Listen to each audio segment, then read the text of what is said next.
Today, we are focusing on an organ that manages so much of your essential chemistry that we tend to ignore it entirely. Until, of course, that extraordinary workload finally becomes too much. It really does. We are going inside the body's most complex structure, the liver. It is the definition of a workhorse and, frankly, an engineering marvel.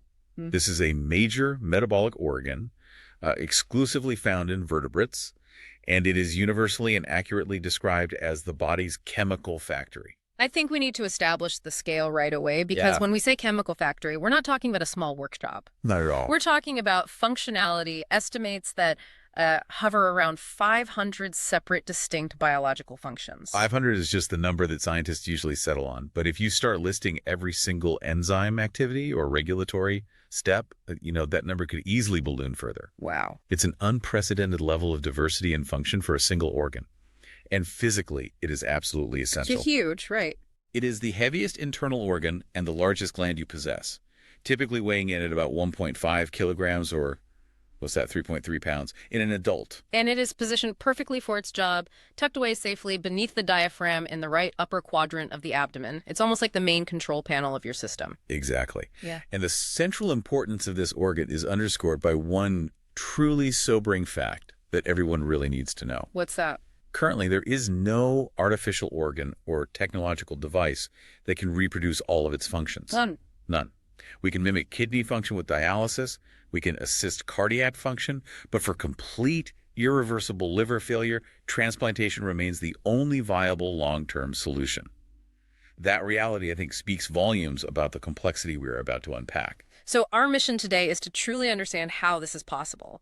How does one massive reddish-brown organ manage 500 functions while simultaneously regulating blood pressure, metabolism, and immunity? It's a tall order. We're going to dive into the architecture that supports this complexity, explore its unique dual circulatory system, discuss its mythological power of regeneration, and see how this chemical powerhouse also managed to worm its way into human language and ancient lore. Let's start with the physical structure. When we see this wedge-shaped mass, how is it organized internally to handle the body's entire metabolic output? I understand the superficial divisions into two lobes. The right and left don't tell the functional story at all. That's exactly right. The division by the falciform ligament into right and left lobes is just a surface feature. Surgeons and clinicians, when they're planning any intervention, they completely ignore that and move immediately to the functional organization. And what system do they rely on for that kind of surgical precision? They rely on the Kuhn classification system. This system is pivotal because it divides the liver not by external shape, but into 8 functionally independent segments. Functionally independent. Yeah, think of it as mapping the internal plumbing. That phrase, functionally independent, is key. How does that translate into actual surgical utility? It means that each of those 8 segments has its own dedicated, separate vascular inflow, outflow, and biliary drainage. So it's like 8 little mini livers all packed together? In a way, yes. If a tumor, for example, is confined to segment 7, a surgeon can isolate the blood and bile supply specifically to segment 7, remove it, and the remaining 7 segments continue to function completely normally. That's incredible. It allows for these highly complex, life-saving partial hepatectomies that just wouldn't be possible if the entire organ shared one integrated vascular tree. So it's designed with built-in redundancy and modularity, which is incredible. And I remember one segment is particularly unique in its supply. That's Unit 1, which corresponds roughly to the caudate lobe. It's distinct because it receives blood flow from both the right and left-sided vascular branches. Oh, interesting. So it's double fed. Which makes its blood supply particularly robust and somewhat resistant to damage that might affect the other lobes. Beyond this large-scale segmentation, what is the organ physically encased in? The liver is wrapped tightly in a thin, strong layer of fibroelastic connective tissue known as Glisson's capsule. Glisson's capsule? Right, named after Dr. Francis Glisson. This capsule extends deep into the organ, accompanying the blood vessels and bile ducts, essentially holding the soft liver tissue under constant, mild pressure. It's a crucial anatomical feature covering the entire organ except for the small bare area where it attaches directly to the diaphragm. Okay, let's turn to the circulatory system because this is where the liver's job description truly becomes unique. The dual blood supply. Why does this chemical factory need 2 completely separate sources of incoming blood? Well, it needs two sources because it has two very different jobs that require different kinds of input. Okay. One job is processing and filtering, and the other is maintaining its own massive energy needs. These jobs require different blood types, so to speak. Let's talk about the processing blood first. That comes via the hepatic portal vein. This vein provides the lion's share, approximately 75% of the total blood flow to the liver. 75%. And crucially, this is venous blood, meaning it is low in oxygen. However, it is rich in everything else. It drains the entire gastrointestinal tract, the spleen, and the pancreas. It is carrying all the recently absorbed nutrients, all the toxins, all the medications, and all the waste products directly from the gut. So that 75% of flow is essentially the raw material and the contamination that the factory needs to handle immediately before it can be distributed to the rest of the body. Exactly. It's the contaminated feedstock. The other 25% comes from the hepatic artery. Okay. This is high-pressure arterial blood, full of oxygen, derived directly from the aorta. This supply is purely for the massive energy needs of the liver cells themselves. Here is where the physiological ingenuity really shines. Even though the portal vein carries 3 times the volume of the arterial supply, the actual oxygen supplied to the hepatocytes is split roughly 50-50 between the two sources. Why is that specific balance so vital? That 50-50 oxygen split is a perfect adaptation to safeguard the liver. Hepatocytes are incredibly metabolically active. They are running those 500 chemical functions, so they need constant high-volume oxygen. Right. The portal vein's composition can fluctuate wildly depending on whether you just ate a massive meal or are fasting. If the liver relied solely on the portal vein, the oxygen supply would be too unstable. I see. By pulling 50% of the oxygen from the steady, high-pressure arterial system, the liver protects its metabolic machinery from those wild variations in the portal blood supply. That makes perfect sense. It's a system designed for stability under dynamic conditions. Now let's zoom into the functional core, the microscopic units where this massive mixing and processing actually occurs. That happens in the hepatic lobules, which are the actual functional units of the liver. They are typically conceptualized as roughly hexagonal shapes. Right. These lobules are built primarily of plates of hepatocytes, the liver cells, which make up 70–85% of the organ's volume, all radiating outwards from a central vein. And what are the essential structures at the corners of those hexagonal units? That is the portal triad. This triad is an absolutely essential structure because it brings the 3 key systems together at the edge of the lobule. And what's in it? It consists of a branch of the portal vein, a branch of the hepatic artery, and a small common bile duct. Blood flows from the triad inwards, past the hepatocytes, toward the central vein. Bile flows outwards, toward the periphery. And for anyone who has ever had to have their liver scanned, there is a fun visual aid used in diagnosis for this triad. Yes, radiologists often call the portal triad the Mickey Mouse sign on an ultrasound image. The Mickey Mouse sign. Yes. The branch of the portal vein is the largest, representing the head, and the smaller, round hepatic artery branch and the bile duct branch are often seen flanking it, resembling the ears. That's a great visual. It's a simple, memorable sign that confirms the essential functional plumbing is in place during diagnostic imaging. So, to summarize the architecture, the liver is segmented for surgical precision, protected by a capsule, powered by a highly stable dual oxygen supply, and organized microscopically into millions of processing units that ensure every molecule passing through is immediately presented to the functional cells. Precisely. This intricate layering of protection, supply, and segmentation is what allows the hepatocytes to perform their biochemical marathon without interruption. Now we move from the structure to the action. If the liver performs 500 functions, we can't cover them all, but we must discuss its metabolic mastery, how it regulates our entire energy system. Let's start with carbohydrates, where the liver acts as the body's ultimate energy bank and regulator. It is the absolute key to maintaining stable blood sugar. The liver does 3 essential things with glucose, and they are all tightly regulated by hormones like insulin and glucagon. Okay, first, the storage function. It stores glucose as glycogen, a process called glycogenesis. It usually keeps about 100 grams of glycogen tucked away, ready for immediate energy needs. And second, when energy is needed, it acts as a supplier. It releases glucose back into the bloodstream through glycogenolysis, which is just breaking down glycogen.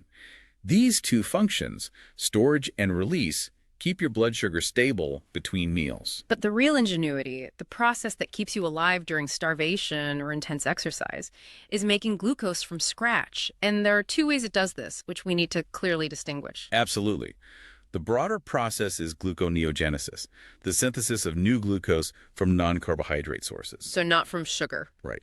This means taking building blocks like amino acids, which can come from broken down muscle protein, or glycerol from broken down fats, and chemically creating usable glucose from them. This is essential for feeding the brain when dietary glucose is absent. And the second, more specific creation process. That is glyconeogenesis, and it's a brilliant recycling effort. This is the synthesis of glycogen from lactic acid, or lactate. Ah, the stuff you get from a hard workout. Exactly. When your muscles work anaerobically, say during a sprint, they produce lactate.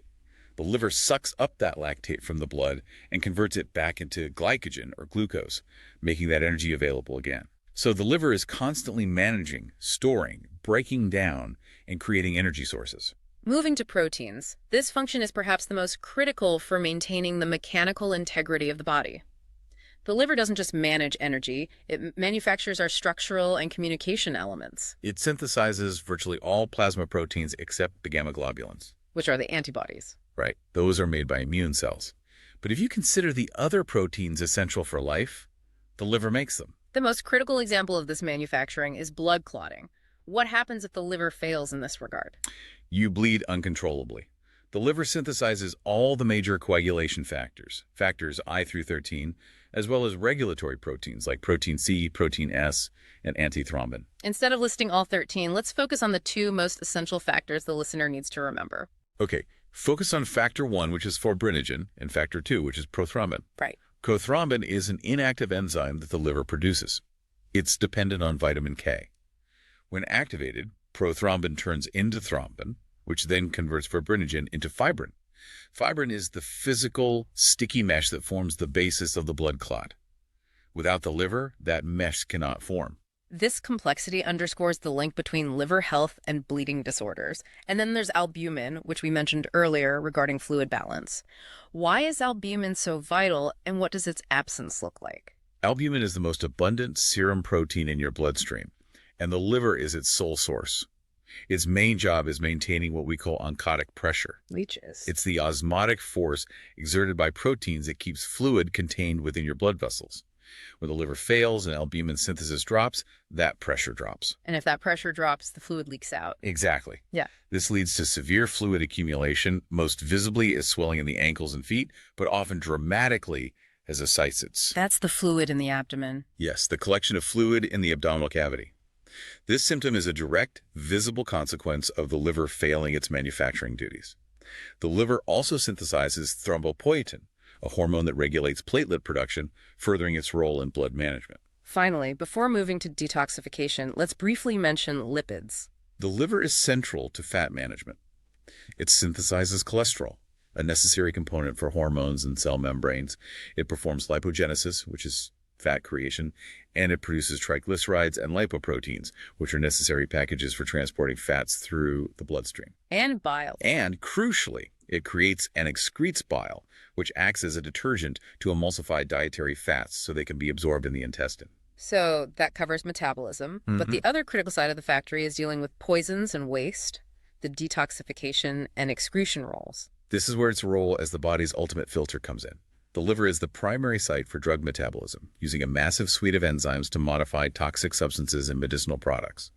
The goal is always to make them water-soluble so they can be flushed out. But the process of detoxification sometimes carries a risk of making things worse, which is a scary concept. It is. It's the inherent risk of toxication. While the liver usually makes a substance less dangerous, sometimes the resulting metabolite, the chemical byproduct of the breakdown, is actually more reactive and more toxic than the precursor substance. Wow. This is why drug dosing and liver health are so tightly linked. And the essential waste management job dealing with ammonia from protein breakdown is literally a life-saving function. Ammonia is a highly neurotoxic byproduct of amino acid metabolism.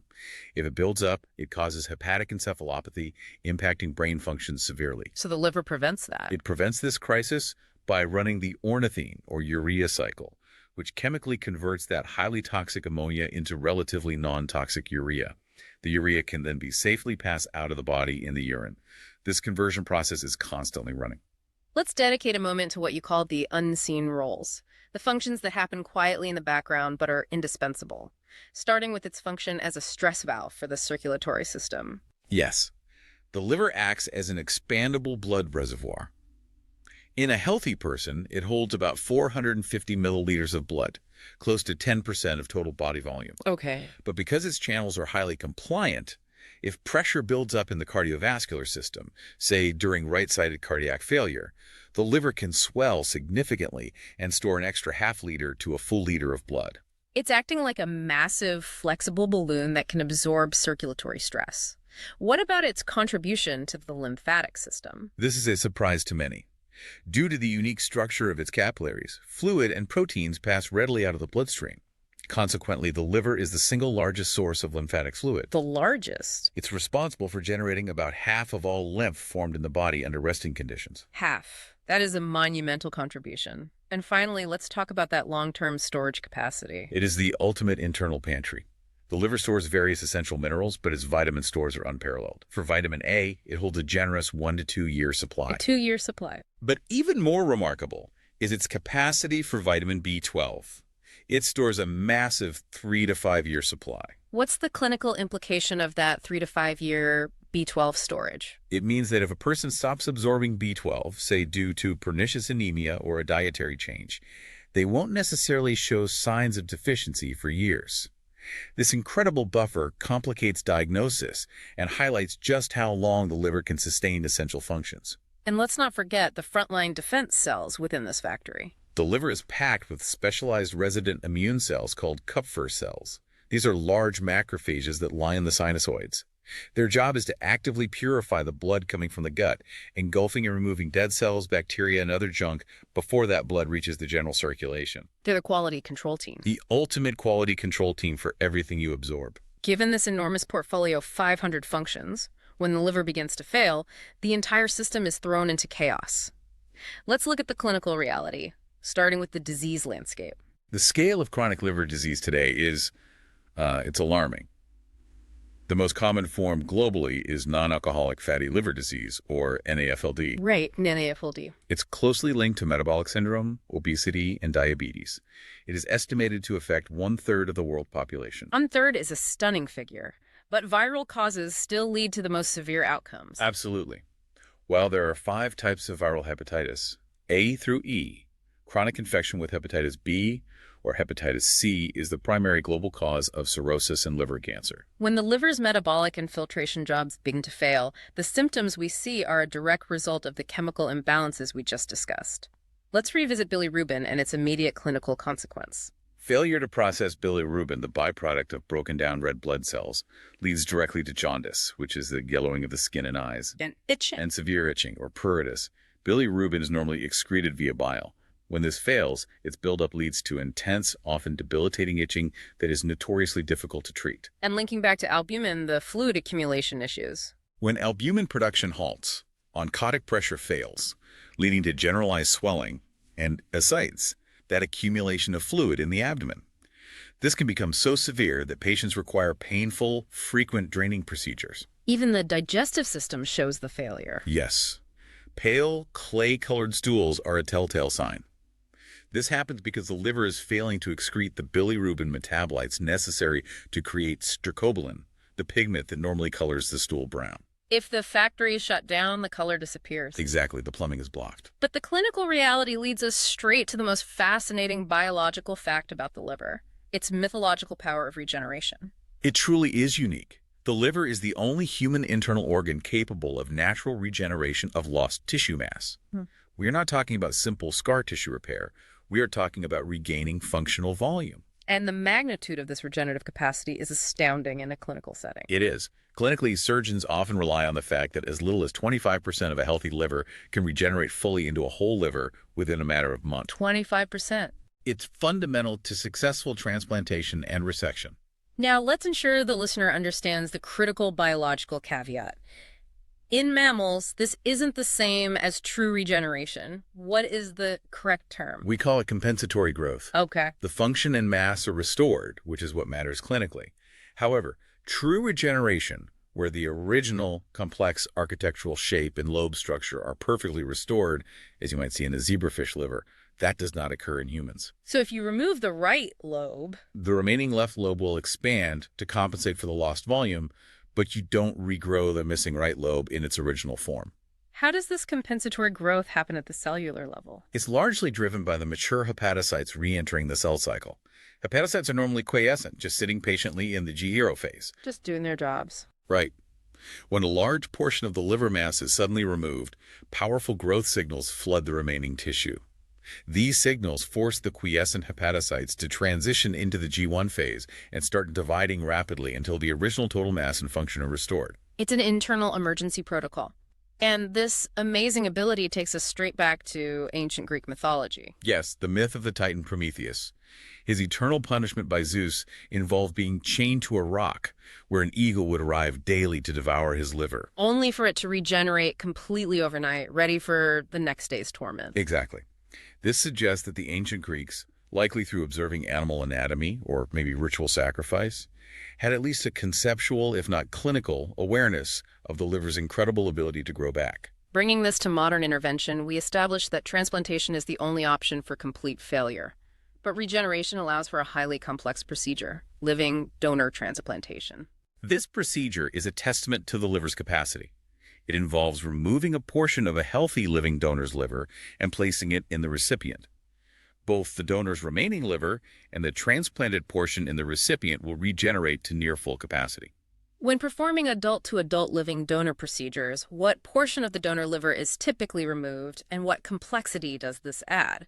Surgeons usually take the right hepatic lobe, which is substantial. It constitutes about 60% of the donor's total liver mass. 60%. Yeah. So this procedure is more controversial and carries greater inherent risks for the donor than the smaller left-sided donation typically used for children. The entire procedure requires obsessive preoperative planning. We spoke about the 8 functional Cuno segments earlier. I imagine non-invasive imaging is absolutely crucial for mapping those segments and the delicate vascular tree before cutting. It is non-negotiable. Living donors undergo detailed pre-surgical screening using CT scans to map the vascular anatomy and calculate the exact volume, and MRI to map the biliary tree anatomy. So you have to make sure the plumbing will work. You have to screen out any donor with unusual vascular or biliary plumbing that would make the procedure too dangerous for either party. It's a precise calculation where functional segments, blood supply, and regenerative potential must align perfectly. We've spent most of our deep dive establishing the liver as a functional masterpiece of chemistry and biology. But historically, humans weren't thinking about glucose or coagulation factors. They were thinking about emotion, spirit, and destiny. How did this organ become so tied to deep human feeling? It's a remarkable example of anatomical significance driving cultural meaning. Because the liver is the largest, darkest, and most blood-rich internal organ, ancient cultures naturally attributed immense power to it. Some primitive cultures literally regarded the liver as the seat of the soul. And in classical philosophy, the liver represented the darker, more visceral aspects of humanity. Exactly. Plato believed the liver was the mirror of the soul, designed by the gods to reflect the appetites and emotions rising from the lower belly, acting as a warning signal. It was thought to be the seat of wrath, jealousy, and greed. Right, the dark emotions. And the Talmud later reinforced this, stating the liver was the seat of anger. And this visceral emotional linkage is cemented in our modern language, though often in contradictory ways. Let's start with the one most English speakers recognize. Lily-livered. The term lily-livered, meaning cowardly, comes directly from the medieval belief that the liver was the seat of courage and passion. So a lily, a white or pale flower, meant a pale liver, suggesting a lack of blood, heat, or vitality, and thus a profound lack of courage or bravery. But traveling geographically, the connotations of the liver are overwhelmingly positive. Very much so. In Persian, Urdu, and Hindi, the word for the liver is jigar. This term is used figuratively to indicate intense bravery, heart, or strong passion. Oh, that's interesting. A common term of profound endearment is Johnny Jigar, which literally translates to the life or strength of my liver. It is a measure of essential, vital connection. And we see that same connection to courage in Africa. In the Zulu language, the word for liver, isibindi, is used interchangeably with the word for courage. The organ and the concept are one and the same. It shows a cross-cultural intuitive understanding that this massive essential organ must be the source of vital energy and boldness. There is also a fascinating linguistic legacy concerning food, specifically how the anatomical word for liver in Romance languages evolved. This is one of my favorite linguistic tidbits. The modern anatomical word for liver in Romance languages, French foie, Spanish hígado, does not derive from the standard Latin anatomical term jacur. Okay, so where does it come from? Instead, they derive from the culinary Latin term ficcatum. And frittata means what? It literally means stuffed with figs. Stuffed with figs. Yes. This refers to the ancient Roman practice of stuffing geese or pigs with figs to purposefully fatten the animals and produce an enlarged, rich, fatty liver. This culinary term, ficcatum, became so dominant in the common vernacular that it completely replaced the original anatomical term, giving us the basis for modern words for the delicacy we call foie gras. It's incredible that a specific indulgent culinary practice centuries ago has permanently shaped the anatomy vocabulary of half a continent. Finally, let's revisit the highly peculiar anthropological puzzle, the giraffe liver mystery. This story comes from the Hummer tribe in Sudan, who are known for their traditional giraffe hunting. They make a peculiar preparation called nyolok, Which is? a non-alcoholic concoction derived from giraffe liver and bone marrow. And what are the claimed effects? The Hummer claimed this drink is highly intoxicating. They describe the experience using the Arabic term sakran, and it allegedly causes vivid dreams and waking hallucinations. Whoa. Furthermore, they believe it compels the drinker to return to giraffe hunting, instilling a deep, almost addictive drive for the hunt. That is highly counterintuitive for an organ-based food preparation. If it's not alcoholic, what is going on? The initial skepticism was high. An anthropologist studying the tribe in the late 1950s suggested the intoxicating effect might be simply a matter of convention, meaning it was cultural expectation and ritual driving the experience. But in the last few decades, speculation has focused on a potential chemical explanation, hasn't it? Yes. Given the reports of vivid psychoactive effects, some scientific circles speculate that the preparation might contain potent hallucinogenic compounds, such as N,N-dimethyltryptamine, or DMT, concentrated in the giraffe liver. The chemical factory in the animal is producing its own hallucinogen. It's a possibility. It certainly aligns with the liver's theme of being deeply intertwined with the human psyche. However, it's essential to be impartial here. While the story is compelling, detailed chemical analyses have yet to definitively prove or disprove the presence of such psychoactive compounds. It remains a powerful cultural narrative that ties the functional organ directly to profoundly altered mental states. This deep dive shows that the liver is far more than just a filter. We've explored its precise, modular architecture, its unique system of blood supply, and its phenomenal capability to regenerate.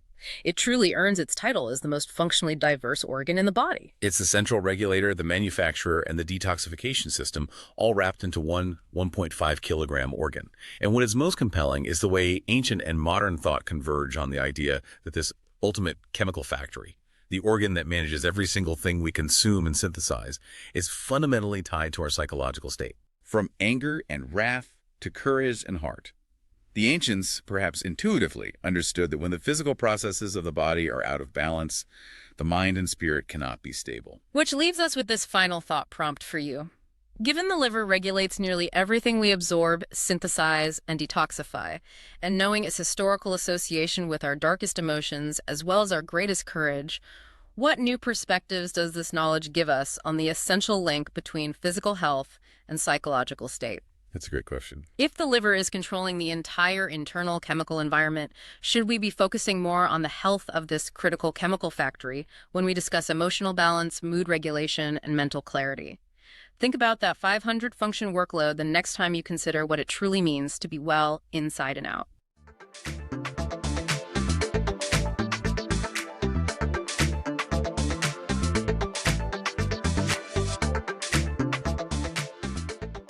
Okay, so imagine this. Imagine stepping onto like an economic battlefield. But on this battlefield, every single participant, you've got the investor, the consumer, the business owner, they're not just smart. They're more than smart. They possess something you might call perfect economic foresight. Exactly. Not a crystal ball, but they act as if they have access to the absolute best information, the most, sophisticated economic models. And this is the critical part. They never, ever make the same systematic mistake twice. It really does sound a bit like science fiction, doesn't it? It's that ideal of Homo economic is taken to its absolute extreme. But this hyper-rational person is the foundational idea of rational expectations, or RE. And it wasn't just some small tweak to economic theory. Oh no, it was an intellectual revolution. It completely changed how we view government policy, central bank policy, everything.